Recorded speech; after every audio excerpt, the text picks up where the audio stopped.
बर्बरीक बाल्यकाल से ही वे बहुत वीर और महान योद्धा थे। उन्होंने युद्ध कला अपनी माता से सीखी।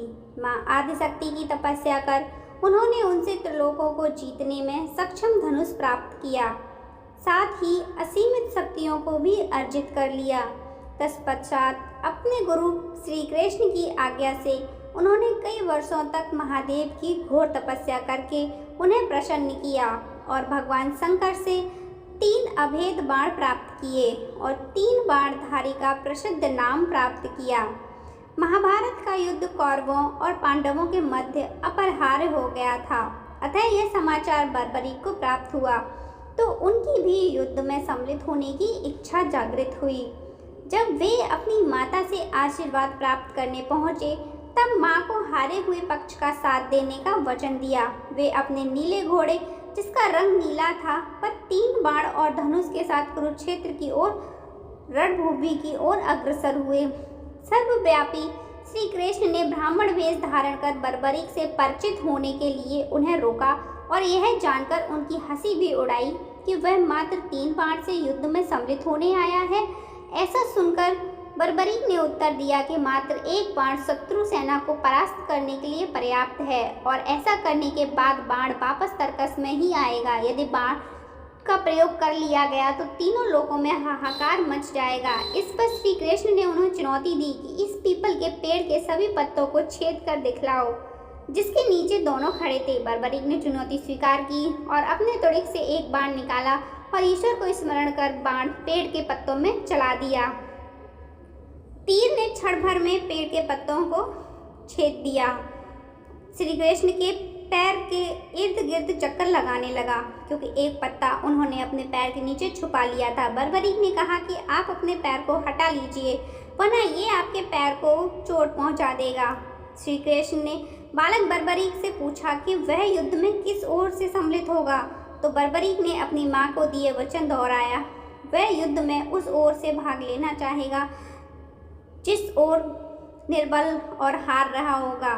श्री कृष्ण जानते थे कि युद्ध में हार तो कौरवों की ही निश्चित होगी।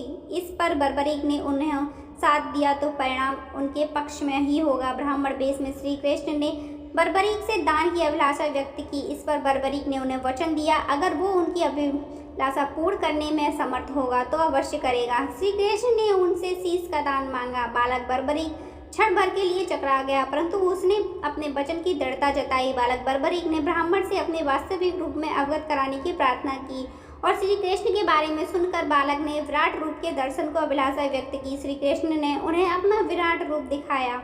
उन्होंने बर्बरीक को समझाया भूमि की पूजा के लिए एक वीर क्षत्रिय के शीश के दान की आवश्यकता होती है।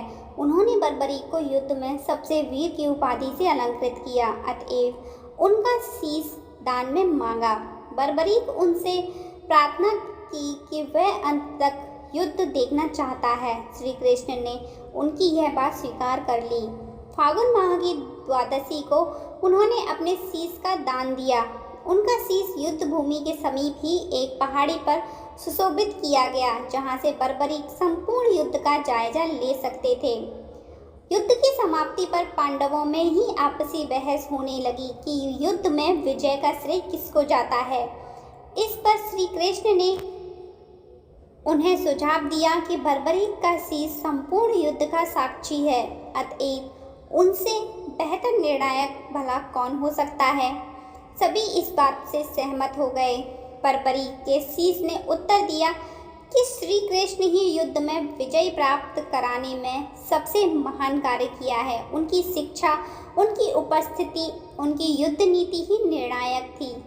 उन्हें युद्ध भूमि में सिर्फ उनका सुदर्शन चक्र घूमता हुआ दिखाई दे रहा था, जो कि शत्रु सेना को काट रहा था।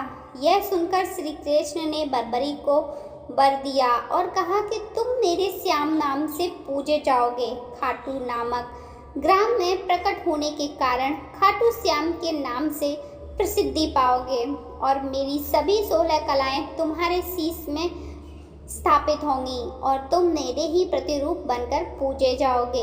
बर्बरीक महाभारत के एक महान योद्धा थे। वे घटोत्कच और हिलावती नागकन्या माता के सबसे बड़े पुत्र थे। उनके अन्य भाई अंजन पर्व और मेघवर्ण का उल्लेख भी महाभारत में दिया गया है। बर्बरीक को उनकी माता ने यही सिखाया था कि सदा ही पराजित पक्ष से युद्ध करना, और वे इसी सिद्धांत पर लड़ते भी रहे। बर्बरीक को कुछ ऐसी सिद्धियां प्राप्त थीं जिनके बल से पलक झपकते ही महाभारत के युद्ध में भाग लेने वाले समस्त वीरों को मार सकते थे। बर्बरीक की कहानी अगर आपको पसंद आई हो तो मेरे चैनल को सब्सक्राइब करें, वीडियो को लाइक शेयर जरूर करें। राधे राधे।